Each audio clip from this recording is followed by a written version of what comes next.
जेके corona virus था सजन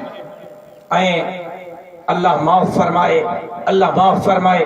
पूरी दुनिया के कोरोना वायरस पंहिंजे लपेट में वठी छॾियो आहे। हथ मिलाइण सां, वात सां वात ॾेई करे ॻाल्हाइण सां, खंघण सां, ज़ुकाम सां, बुखार सां इहो वायरस वधे थो।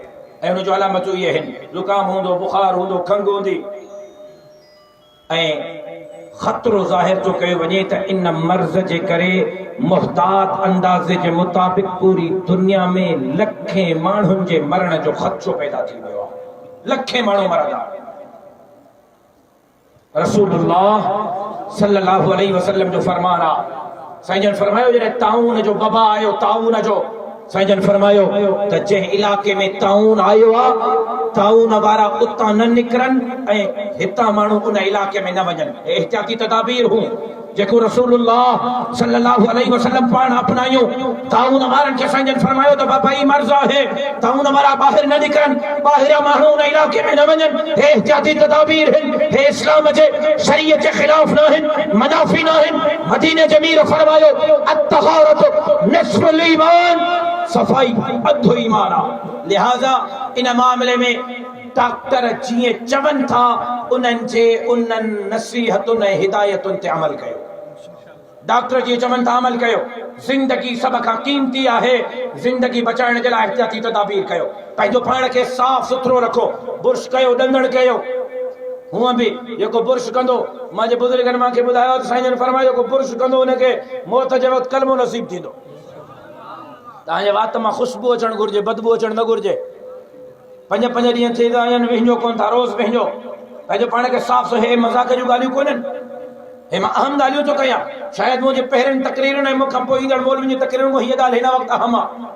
पंहिंजो पाण खे साफ़ सुथरो रखो, सफ़ाई जो इहतमाम कयो ऐं डॉक्टरनि जे हिदायतुनि जे मुताबिक़ अमल कयो ऐं रोज़ानो जे बुनियादनि ते फ़र्ज़ आइन जे दर्जे में मंजिल पढ़ो।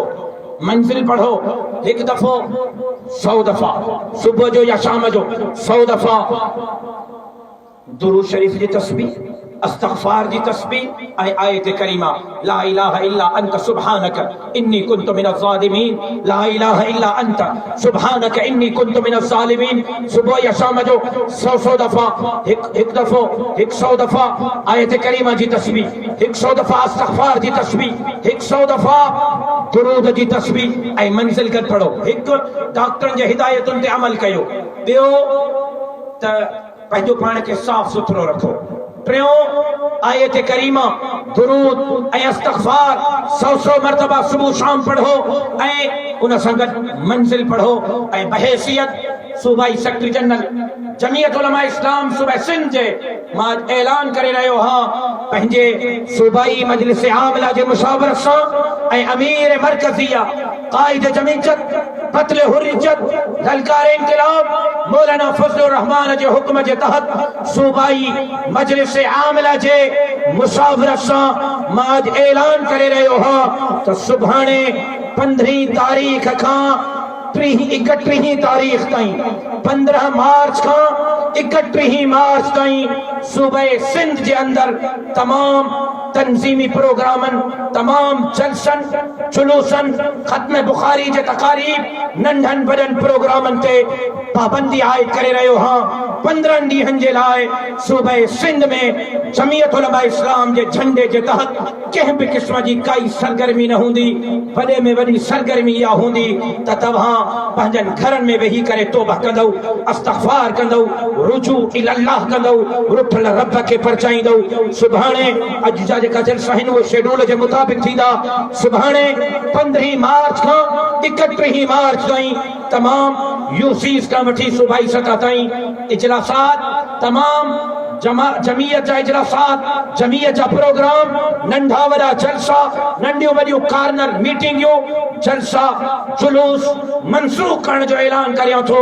जेको बि तंज़ीमूं आहिनि फौरी तौर ते इन ते अमल दरामद कर। ऐं इन खां अलावा जमीयत उलमा इस्लाम सां वाबस्ता जुमे जे इमामनि खे हिदायत करियां थो त हिननि 15 ॾींहंनि में जेका बि जुमा ईंदा, 2 जुमा अचनि या 3 जुमा अचनि, फिलहाल 15 मार्च खां 31 मार्च ताईं थींदड़ जुम्मन में जुम्मन जे तकरीरुनि खे बि मनसूख करण जो ऐलान करियां थो। सिर्फ़ जुम्मे जा ख़ुतबा थींदा ऐं नमाज़ थींदी। जुम्मे जे इज्तिमान जे मौक़े ते काई तकरीर न थींदी। जेको जमीयत जो साथी इन जी भञकड़ी कंदो, जमात जे हुक्म जी भञकड़ी कंदो, उन जे ख़िलाफ़ कार्रवाई थींदी।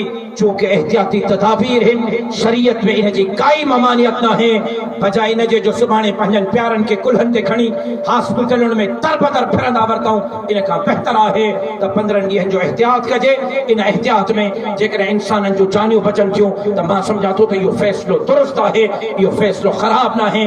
बाक़ी अल्लाह सभिनी जे हाल जे मथां रहम फरमाए। 15 मार्च खां 31 मार्च ताईं जलसनि, जुलूसनि, प्रोग्रामनि ऐं तमाम तकारीब ते मुकम्मल क़िस्म जी मनसूखी जो ऐलान करे पाबंदी आयद कजे थी। अल्लाह तबारक व तआला असांजे हाल जे मथां रहम फरमाए ऐं रब करीम असांजे हिन मुल्क जे मथां रहम फरमाए ऐं रब करीम